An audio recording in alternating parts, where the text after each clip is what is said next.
Not every brand जो आपके type के प्रोडक्ट, आपके टाइप की सर्विसेज के अंदर काम करे इज योर डायरेक्ट कॉम्पिटिटर। और जरूरी नहीं है कि बस उसी के नंबर्स, उसी के एड्स आप कॉपी करना शुरू कर दें। Hello everyone and once again welcome back to Umar Taskeer YouTube channel. Myself Umar Taskeer. Guys, हम सभी को पता है हर great performance marketing campaign start होता है बेस्ट कॉम्पिटिटर रिसर्च से। और आज के टाइम में बहुत सारे लोग गलत कॉम्पिटिटर्स को ही सिलेक्ट कर ले रहे हैं। I am not talking about कि उनकी कॉम्पिटिटर रिसर्च की प्रोसेस गलत है। What I am trying to say is कि उन्होंने गलत कॉम्पिटिटर्स ही सेलेक्ट कर लिए। अगर आपने गलत कॉम्पिटिटर सेलेक्ट कर लिए तो उनकी स्ट्रैटेजीज के हिसाब से अगर आप अपने परफॉर्मेंस मार्केटिंग के कैंपेन्स बनाने की कोशिश करेंगे तो सारी चीजें ब्रेक हो जाएंगी।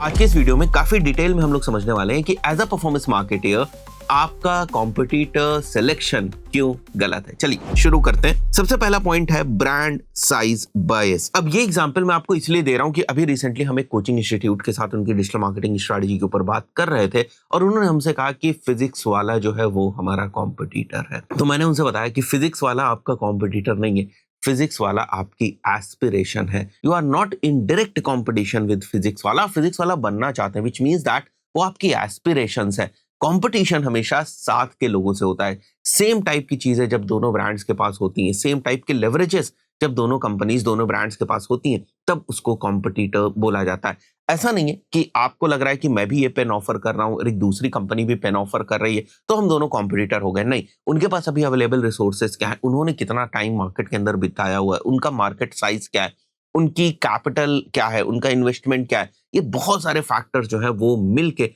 डिसाइड होता है कि वो आपका कॉम्पिटिटर है या नहीं है। तो केवल आप अपनी एस्पिरेशन को अपना कॉम्पिटिटर समझ लें, ये एक गलत कॉम्पिटिटर रिसर्च की शुरुआत है। चलिए आगे समझते हैं हम लोग। For example there is a local institute जो लखनऊ के अंदर है, जिसका बजट 30,000 पर मंथ है।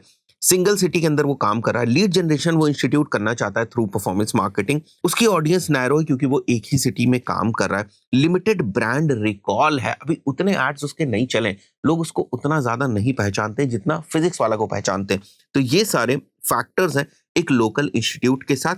वहीं पर अगर मैं फिजिक्स वाला के पॉइंट ऑफ व्यू से बात करूं तो it's a national brand, multi crore का बजट है, इन्वेस्टर की बैकिंग है, पैन इंडिया ये अवेयरनेस के कैंपस चलाते हैं, डाइवर्सिफाइड रेवेन्यू है, बहुत सारे डिफरेंट कोर्सेज हैं, बहुत सारे डिफरेंट पैकेजेस हैं इनके। सो काफी डाइवर्सिफाइड तरीके से रेवेन्यू जनरेट करते हैं and they heavily rely on top of the funnel video display and massive retargeting pools, क्योंकि over the period of time इनकी मैसिव रीटारगेटिंग की ऑडियंस जो है वो बन चुकी है। तो अगर आप फिजिक्स वाला को कॉपी करने की सोचेंगे ना तो आपकी सीपीएम बढ़ेगी, क्योंकि आप ब्रॉड जाएंगे, जैसे फिजिक्स वाला जाने की कोशिश कर रहा है, ब्रॉड इंटेंट के क्रिएटिव्स बनाने की कोशिश करेंगे, ब्रॉड इंटेंट के कीवर्ड्स को टारगेट करने की कोशिश करेंगे। उस पर्टिकुलर सिनेरियो में आपकी जो सीपीएम और सीपीएल है वो इंक्रीज करने वाली है, कन्वर्जन रेट आपका ड्रॉप करेगा, कैक आपकी और ज्यादा पुअर होती चली जाएगी। सो इस सिनेरियो पे आपका परफेक्ट कॉम्पिटिटर कौन हो सकता है? तो जो कंपैरिजन का सेट है that is basically local regional institutes with similar audience, fees and lead generation goals.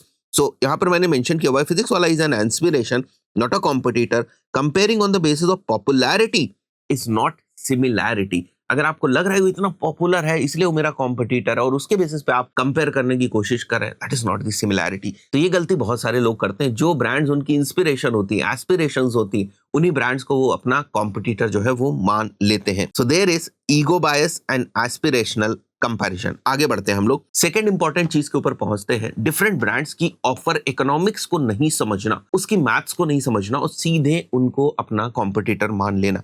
Example के तौर पे समझाने की कोशिश करता हूं तो जो एक सस्टेनेबल कैक होती है, cost of acquiring a customer, वो डिपेंड करती है बहुत सारी चीजों के ऊपर।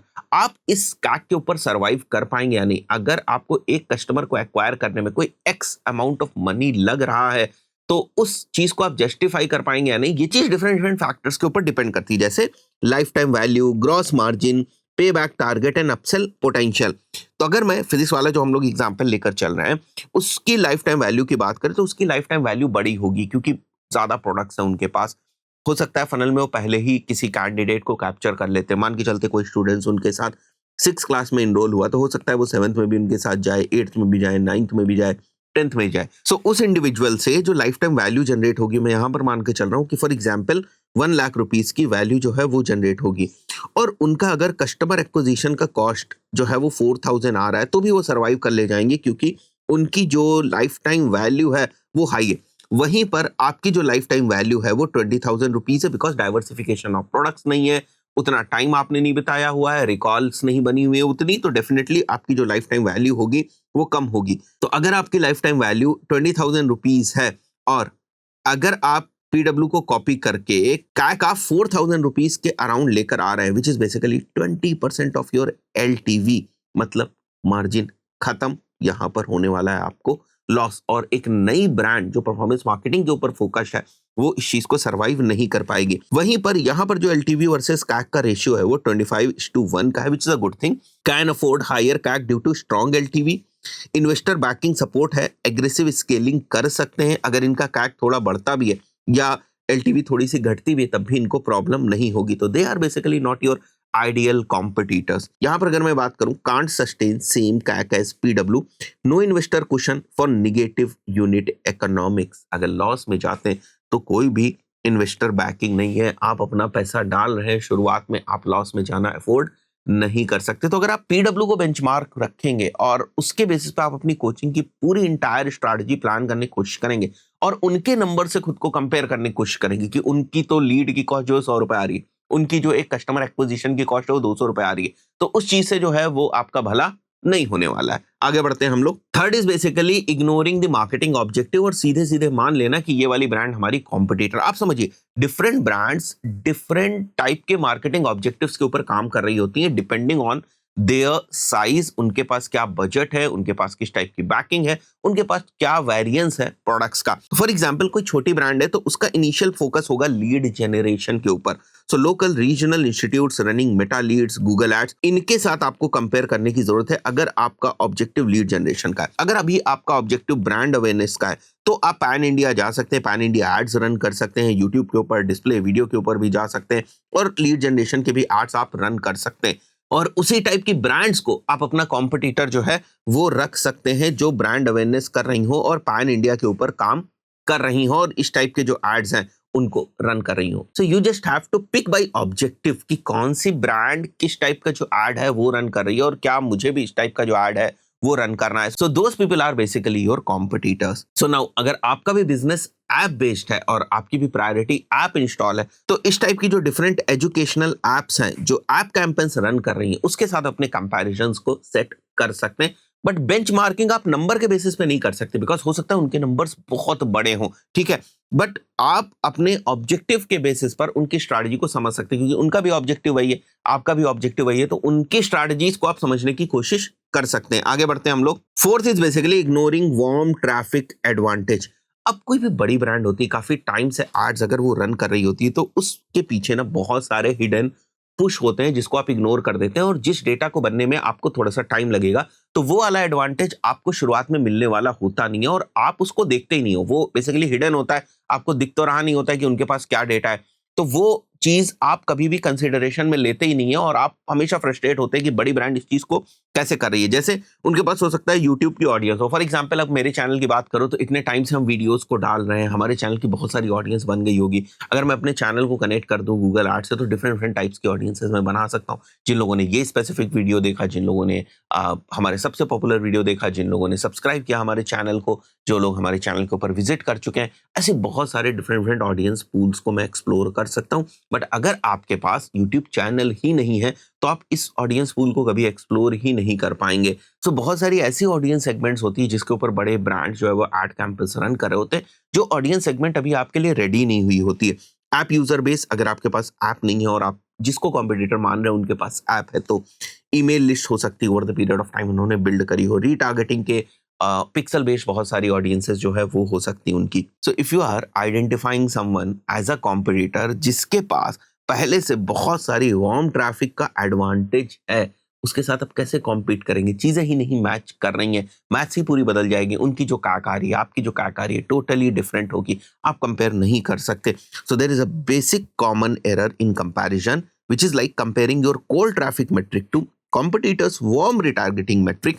So your cold traffic will give you low CTR, high CPL, and their warm traffic will give them 8% का CTR एंड 90% का CPL, और इसके साथ बहुत सारी और भी बैकिंग है उसके पास। और इस बात को आप ऐसे समझिए, वो अपनी मोट स्ट्रैटेजी के ऊपर काम कर रहे थे सो दैट कोई भी कॉम्पिटिटर उनके पास ही ना आ पाए।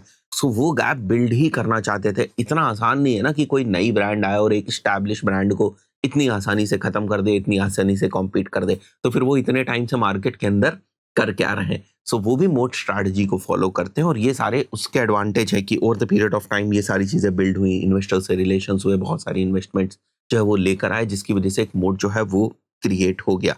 आगे बढ़ते हैं हम लोग।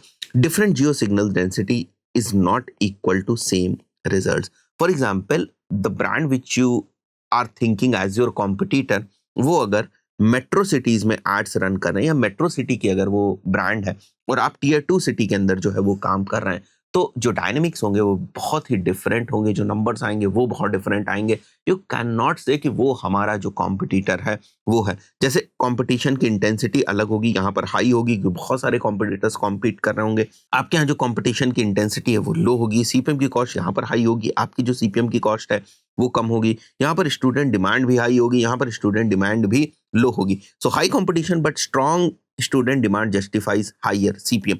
तो अगर यहाँ हाई सीपीएम आ रहा है तो ये जस्टिफाइड है, बट आपका अगर हाई सीपीएम आएगा तो वो जस्टिफाइड नहीं है। आप डिफरेंस समझ रहे हो? तो यहाँ पर अगर सीपीएल भी हाई आएगी तो भी जस्टिफाइड है, बट यहाँ पर अगर आपकी सीपीएल हाई आएगी तो वो जस्टिफाइड नहीं है। तो आप ये नहीं कह सकते द पॉइंट इज कि हाँ मैंने अपने कॉम्पिटिटर को बीट कर दिया, यहाँ पर इसकी सीपीएल हाई आ रही थी, मेरी जो सीपीएल है वो यहाँ पर लो आ रही है। Like it's entirely a different game, different geo signal, so the results cannot be same. So for example, if you are applying the same ad strategy, same creative, same type of benchmarking across all geos, which will lead to inefficient spending. So guys, ये कुछ point है, I believe आपको समझ में आया होगा जो मैं आपको समझाना चाहता हूँ। नॉट एवरी ब्रांड जो आपके टाइप के प्रोडक्ट, आपके टाइप की सर्विसेज के अंदर काम करे इज योर डायरेक्ट कॉम्पिटिटर, और जरूरी नहीं है कि बस उसी के नंबर्स उसी के एड्स आप कॉपी करना शुरू कर दे। You have to actually figure out कि मेरे एग्जैक्ट कॉम्पिटिटर्स कौन से हैं, उनके क्या नंबर्स हैं, मैं जिस स्टेज पे हूँ उस स्टेज पे कौन सी डिफरेंट कंपनीज हैं और वो क्या अचीव कर रही हैं।